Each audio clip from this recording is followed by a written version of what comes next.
Entire IDF unit ran for cover. We'll go picture by picture to explain what exactly happened. But before I move on, just to remind you, most of my viewers are not subscribed. If you happen to be one of them, consider subscribing. Let's go with these pictures, shall we? This is basically what is happening. Please save us. And this is exactly what the Zionist forces they're feeling, including their leader.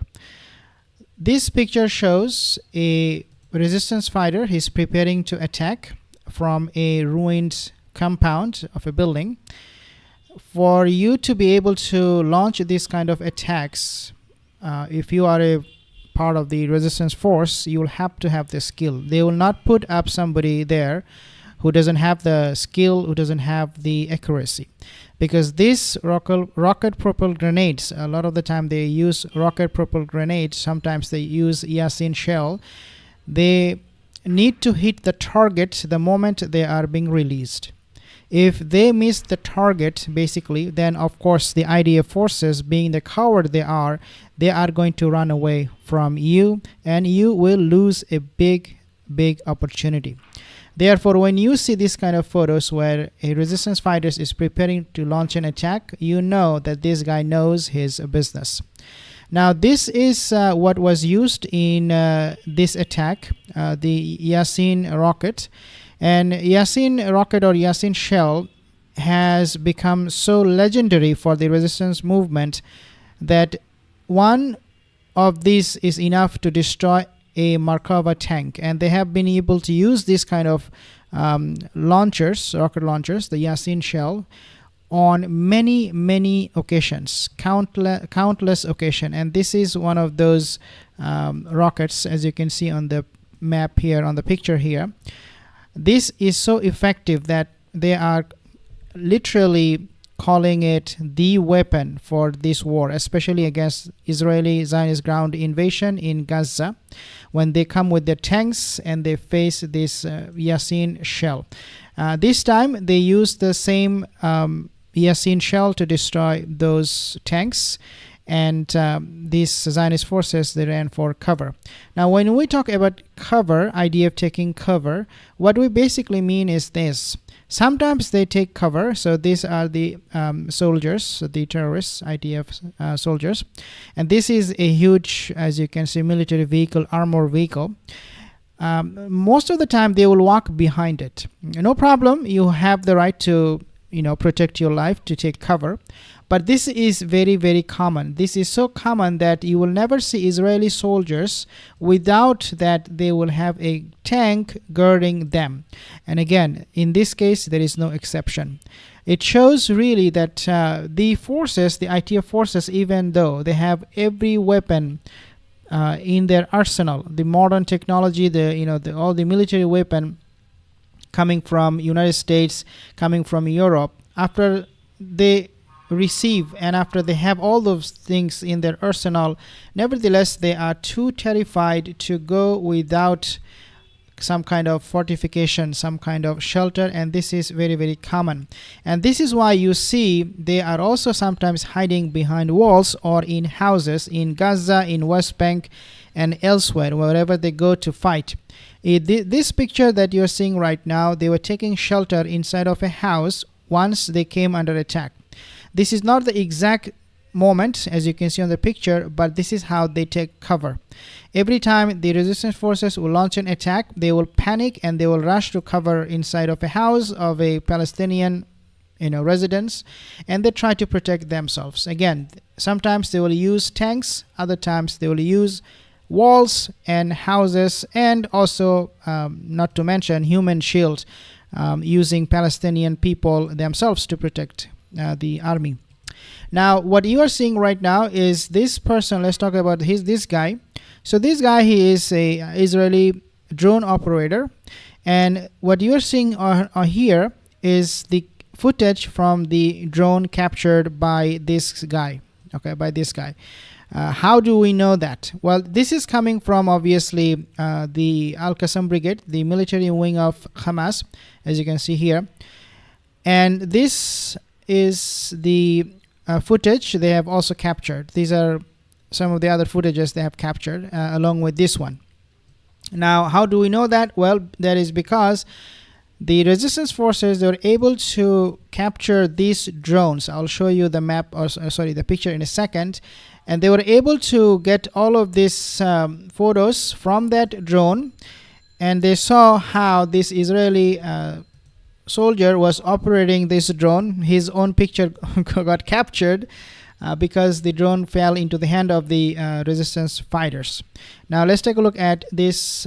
This is where the resistance fighter posted a video showing how they have captured those drones. As you can see, this picture here, one fighter, he is showing or displaying the drone that the resistance forces were able to brought down. And a lot of the time these drones are used by the Zionists to spy on Gaza, on the residents.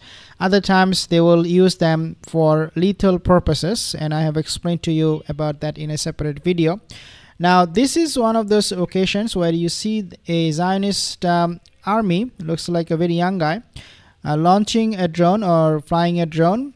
And these drones are equipped a lot of the time with weapons, with bombs, and they detonate on innocent women and children in Gaza. But this is a very, very normal and repetitive occurrence in Gaza and also in Israel, where they would launch drones, lethal drones, to attack civilian targets and all that. Now this is coming after we have shared with you guys some other news the other day about the resistance fighters, how they are dealing with the Zionists. And I have shown you these pictures. Take a look at this one, how an entire unit of the Zionist forces got wiped out. And you remember this photo.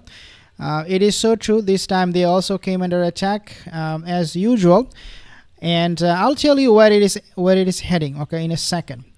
But this is what the casualties should look like. Numbers of soldiers or terrorists getting killed and all that, but we don't see them. Now I have shown you this picture too, where the Israeli Markova tanks, they were coming under attack, constant attack, and they have lost a lot of them, including one just few hours ago. I have shared that photo with you. I've shared this photo with you guys where I have shown you this is a Markova tank that was destroyed only yesterday. And one person commented, he said, oh, this is not a Markova tank, a destroyed Markova tank. But to correct him, it is.